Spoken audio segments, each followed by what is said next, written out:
I see trees of green, red roses too. I see them bloom for me and you. And I think to myself, what a wonderful world.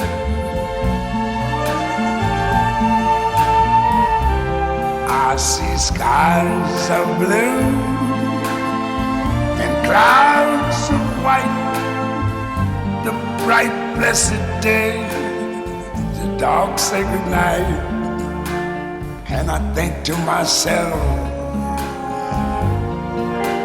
what a wonderful world.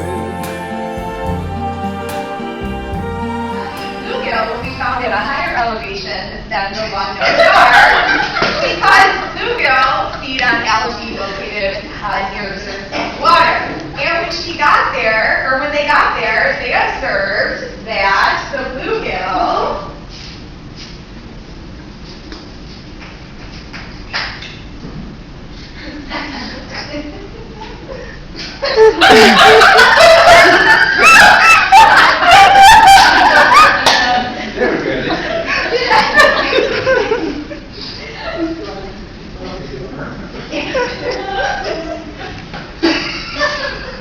spent more time at a higher elevation than the long-nosed star, which pretty much stayed in the same position the whole time.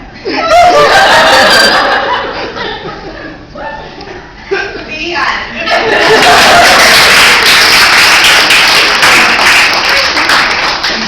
I'm not sure I will ever look at a bluegill again without thinking what But the really cool thing is that humans are actually more closely related to porcupines than these guys are.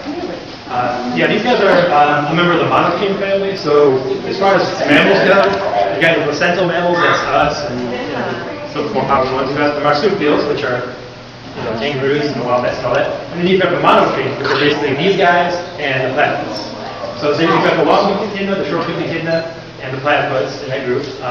Some people do subdivide the echidnas into more species, but this generally has those. Are they common? Oh, yeah, very common. Where's this pouch?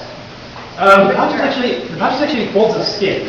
They don't really have a pouch like the marsupials do.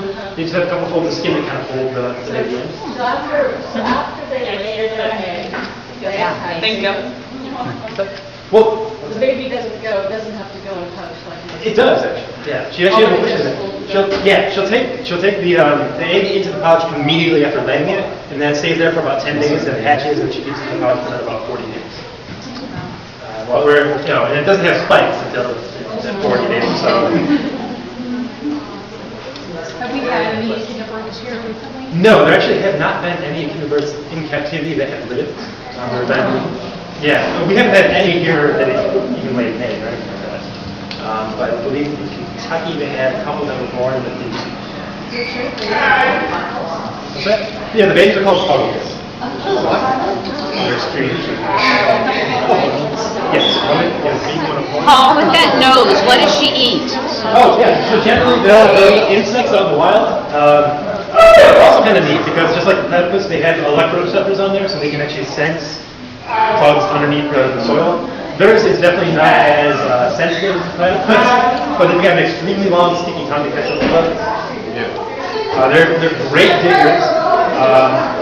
Their biceps actually attach very low on the arms, so they've got great leverage. So if they try to curl up an elson right now, it actually kind of gives their hand kind of. Do the quills have barbs on them like porcupines do? Yes. It's basically modified hairs. They're hollow and they shed just like hair. So we think she's actually a Tasmanian subspecies because she's got a lot more hair than quills on there. If you look at other guys, they're a lot more covered in quills. So would it be like curls up into a ball or more of just like keeps her back? They can almost do a complete ball thing. They also do kind of lay flat. They dig down, so kind of lay flat, just expose their back. They do that too, but they can't go home. One of only 5 women in North America that has these guys, even though they are pretty common in Australia.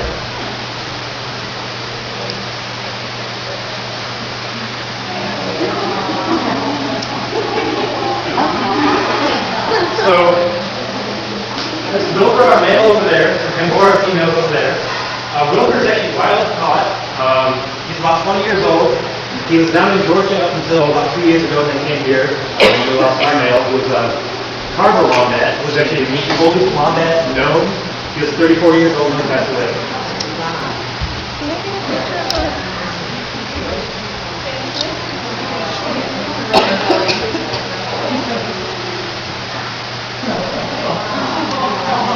So generally,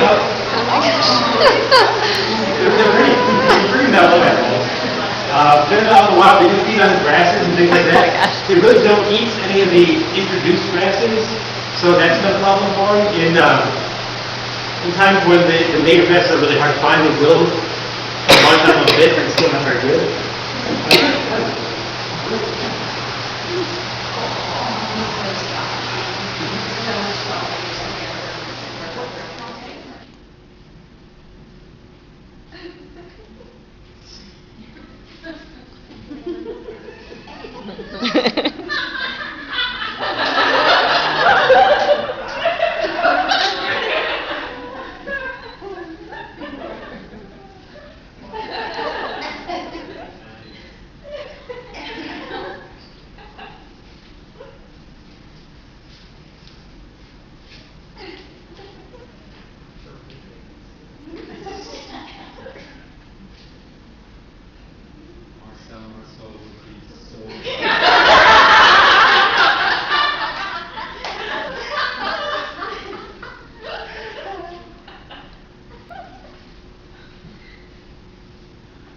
Christy will do both a visual and an oral cue, telling actually what behavior she wants him to do. And then you'll hear, when he does do behavior, you'll hear her whistle. That's known as the bridge. That tells actually that he's performed that behavior correctly and can expect a reward. Obviously, way over there with the glass, Christy can't find his reward, but he can hear that whistle. He knows he's to get something if he does all his behaviors correctly. Does anybody have any questions? Yes, he's 16 years old. Yeah, they're full size by maybe 6, 7 years old. And right now he weighs 760 pounds. He's been as high as 1,200.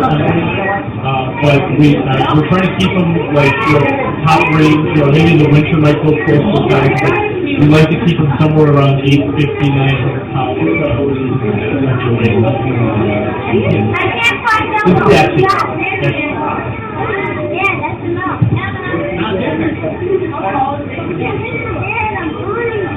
Kind of like this, probably like 8 feet when they stand up. People are all dancing, which are bigger, the polar bears or the brown bears. It's different. Polar bears are way taller. These guys, the polar bears are built differently, so they're very aerodynamic, so they're very, they can swim very well. They slip in the water really well. These guys are more your classic bears. They're like professional wrestlers. They're very strong and weight-wise and stuff, they're probably a little bit bigger. On one of the hottest days in Chicago, 4 intrepid AIP students were handed a mysterious question. Does the bull spend more time moving or standing still? What kind of bull? What are they talking about? Bull elephants? Cows or bulls? Yes. Bison? Oh, Wow, I really? think our class Oh. is right there. Should we go to the bison? Sure. Okay. So they trekked over to the exhibit to identify the bull and decide on a sample method. All right, so how can we measure this? What would be a couple ways of going about it?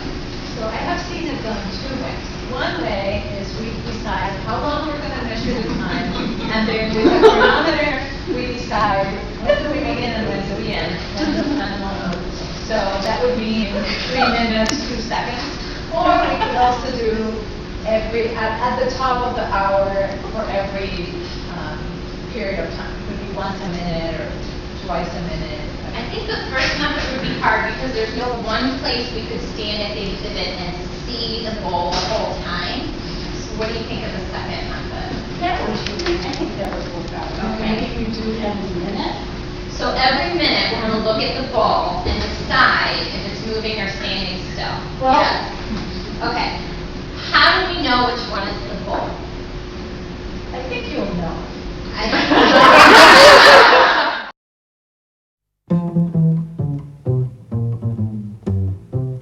Sweet, sweet memories you gave of me. You can't beat the memories you gave of me. Take one fresh and tender kiss. The memories you gave of me. Add one stolen night of bliss. Can't beat the memories you gave of me. One girl, one boy, some grief, some joy. Memories are made of this. The memories you gave of me. Don't forget a small moonbeam. Can't beat the memories you gave of me. Fold in lightly with a dream. The memories you gave of me. Your lips and mine, two sips of wine. Memories are made of this. The memories you gave of me. Then add the wedding bells, one house where lovers dwell, three little kids for the flavor. Stir carefully through the days, see how the flavor stays. These are the dreams you will savor with His blessings from above. You can't beat the memories you gave of me. Serve it generously with love.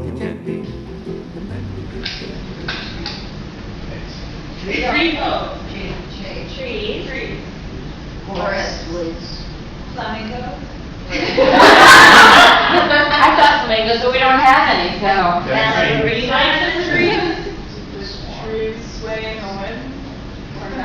Size of trees. Types of trees.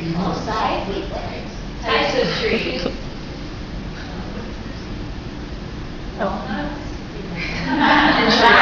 Yeah. And in different trees? Pine trees. Oh, Pine there we go. Your favorite pine tree is? The genus penis. So, your question was about the genus penis. However, we have a problem with the genus penis, so we'll explain that when we get to our topic here. I'm glad I teach this class.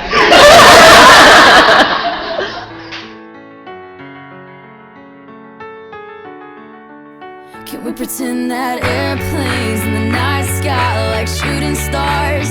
I could really use a wish right now, wish right now, wish right now. Can we pretend that airplanes in the night sky are like shooting stars? I could really use a wish right now, wish right now, wish right now. Yeah, I could use a dream or a genie or a wish to go back to a place much simpler than this. Cause after all the partying and smashing and crashing, and all the glitz and the glam and the fashion, and all the pandemonium and all the madness, there comes a time where you fade to the blackness. And when you staring at that phone in your lap, and you hoping but them people never call you back. But that's just how the story unfolds. You get another hand soon after you fold. And when your plans unravel in the sand, what would you wish for if you had one chance? So airplane